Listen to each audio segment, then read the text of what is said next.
Aizvadītajā svētdienā ar Latvijas atklātā čempionāta sacensībām stadionā Lokomotīve Daugavpilī noslēdzās kārtējā spīdveja sezona. Sacensībās uzvaras laurus junioru grupā plūca Noels Vahlkvists no Zviedrijas, bet par trīskārtējo Latvijas čempionu kopvērtējumā kļuva Daugavpils spīdveja kluba Lokomotīve braucējs Andžejs Ļebedzevs. Svinot Daugavpils spīdveja 60 gadu jubileju sacensību laikā, pašvaldības pārstāvji sveica arī sporta veterānus, pateicoties kuriem spīdvejs Daugavpilī turpina attīstīties. Šī gada 17.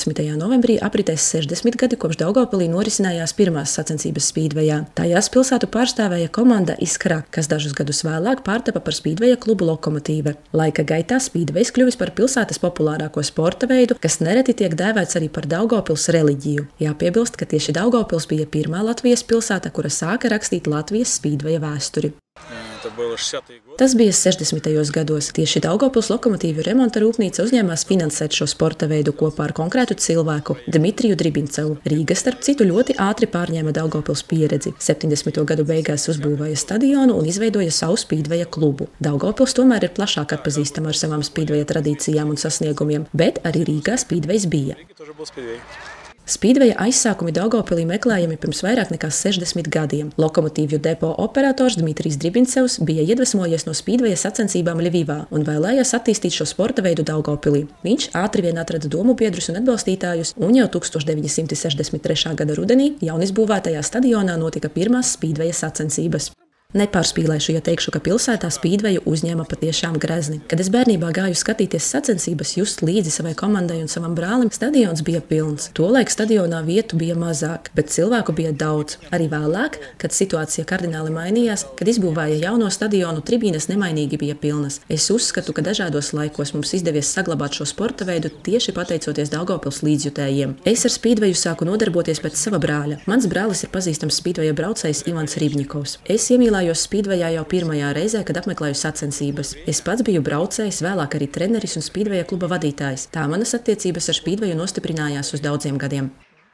Līdzīgi sākās arī vairāku spīdveja līdzjutēju paudžu Elka Sergeja Danuceļš motosportā. Ar spīdveju viņš sāka nodarboties 14 gadu vecumā. Izcīnīja neskaitāmas uzvaras un daudzus čempiona titulus, bet pēc traumas, ko guva 26 gadu vecumā, sacensībās vairs nepiedalījās. Pēc sportista karjeras beigām viņš trenēja jauno paudzi. Arī tagad viņš aktīvi iesaistās Daugavpils spīdveja kluba darbībā un smalki pārzina trasi.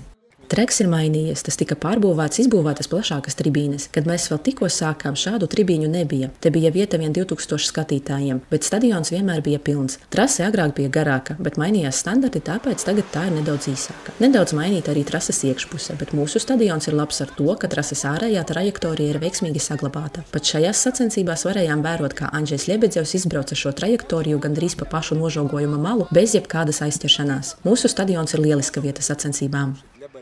Daugavpils stadions Lokomotīve ir nacionālās nozīmes sporta bāze, kur regulāri notiek Latvijas un starptautiska mēroga sacensības spīdvejā. Latvijas čempionāti, Eiropas čempionāti un spīdveja Grand Prix posmi, Polijas otrās līgas, kā arī citas sacīkstes. Tieši te izaugušas vairākas sportistu paaudzes, no kurām daudzi kļuvuši par starptautiska mēroga čempioniem, nesot pilsētas vārdu tālu aiz Latvijas robežām.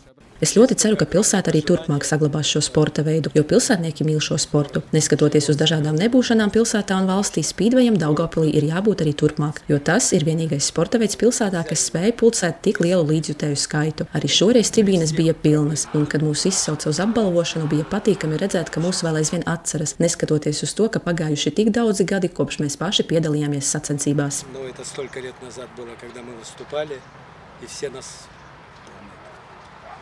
Sižetu sagatavoja Daugavpils pašvaldības centrālās pārvaldes komunikācijas nodaļa.